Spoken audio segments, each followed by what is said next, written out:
The overall goal of this procedure is to determine the relative replication fitness of HIV-1 strains of interest.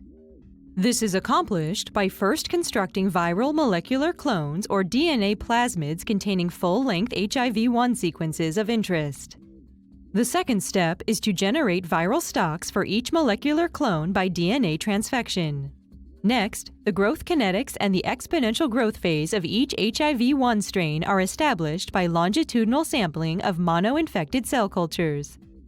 The final step is to perform pairwise growth competition or dual infection in cell cultures. Ultimately, reverse transcription quantitative real-time PCR and DNA sequence chromatogram peak heights obtained from Sanger DNA sequencing are used to determine viral ratios, which are then used to calculate relative viral replication fitness.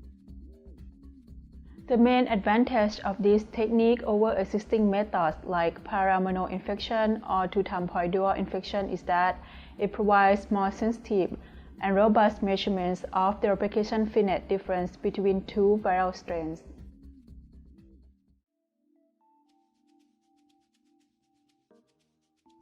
The protocols presented in this paper encompass constructing HIV-1 recombinant clones, introducing mutations of interest by site-directed mutagenesis, making viral stocks, and performing fitness assays to establish viral growth kinetics and to determine relative viral fitness.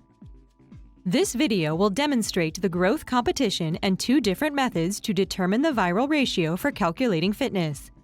Please refer to the protocol text for all other procedures. To prepare for the growth competition assay,